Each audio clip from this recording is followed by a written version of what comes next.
Sky wave water and amusement park, Kakkadampoyil, Valamthode, Malappuram. വളരെ ആത്മവിശ്വാസത്തോടെയാണ് എല്ലാവരും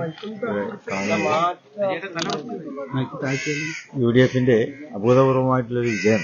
പ്രത്യേകിച്ചിപ്പോൾ വടക്കൻ ഇപ്പോൾ രണ്ടാം ഫേസിൽ ഉണ്ടാവും. കഴിഞ്ഞ 9-ാം തീയതി തെക്കൻ കേരളത്തിൽ നടന്നു. അവിടെയും നല്ല വിജയം ഉണ്ടാവും എന്ന് തന്നെയാണ് കണക്കുകളൊക്കെ സൂചിപ്പിക്കുന്നത്.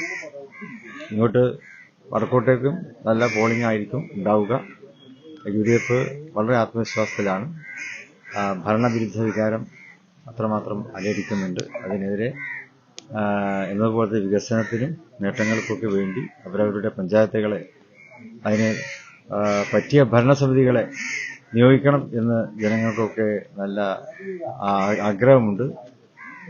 നമ്മുടെ പ്രദേശങ്ങളിൽ മാറ്റങ്ങൾ വരുത്തുവാൻ സാധിക്കുക, നേട്ടങ്ങൾ കൊണ്ടുവരാൻ കഴിയുക യു ഡി എഫ് ഭരണസമിതികൾക്കാണ് എന്ന് എൽ ഡി എഫിന്റെയും യു ഡി എഫിന്റെയും പഞ്ചായത്തുകളെ വിലയിരുത്തിയാൽ നമുക്ക് വ്യക്തമായി തിരിച്ചറിയാൻ കഴിയും. അപ്പൊ അതുകൊണ്ട് തന്നെ യു ഡി എഫിന് നല്ല വിജയ പ്രതീക്ഷയാണ്. ഈ ഭരണവിരുദ്ധ വികാരം കൃത്യമായി ജനങ്ങളിലേക്ക് എത്തിക്കാൻ കഴിഞ്ഞിട്ടുണ്ടോ യു ഡി എഫിന്? തീർച്ചയായിട്ടും ഭരണവിരുദ്ധ വികാരം എന്നുള്ളത് ഇപ്പോൾ കുറച്ചു കാലമായിട്ട് നമ്മുടെ പത്രങ്ങളിലും സോഷ്യൽ മീഡിയ ഇതിലൊക്കെ തന്നെ നിറഞ്ഞു നിൽക്കുന്നത് അതാണല്ലോ. സ്വാഭാവികമായും അത് ജനങ്ങളെ സ്വാധീനിക്കും. അതിന്റെ ഒരു പ്രതിഫലനം ഉണ്ടാവും. പോളിംഗ് ശതമാനം ഉയരുമോ? തീർച്ചയായിട്ടും നല്ല പോളിംഗ് ശതമാനമായിരിക്കും.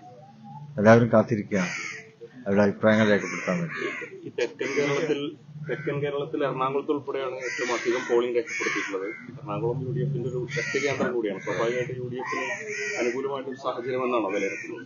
അതെ, എറണാകുളം ഞങ്ങൾ വിലയിരുത്തിയപ്പോഴും അങ്ങനെ തന്നെയാണ് മനസ്സിലാക്കുവാൻ കഴിഞ്ഞത്.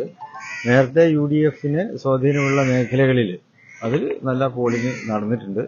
അപ്പോൾ അത് യു ഡി എഫിന് അനുകൂലമായിട്ടുള്ളൊരു തരംഗം തന്നെ ഉണ്ടാകും.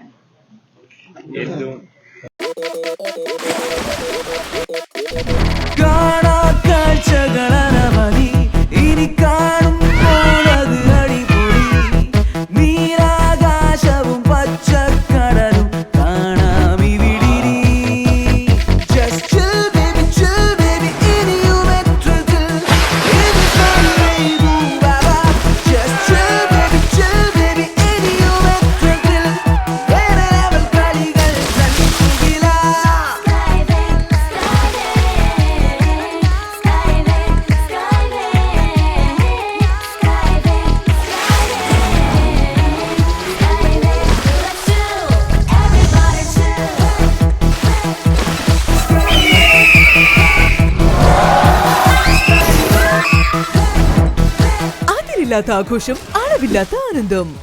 Sky wave amusement park, Kakkadampoyil, Malappuram.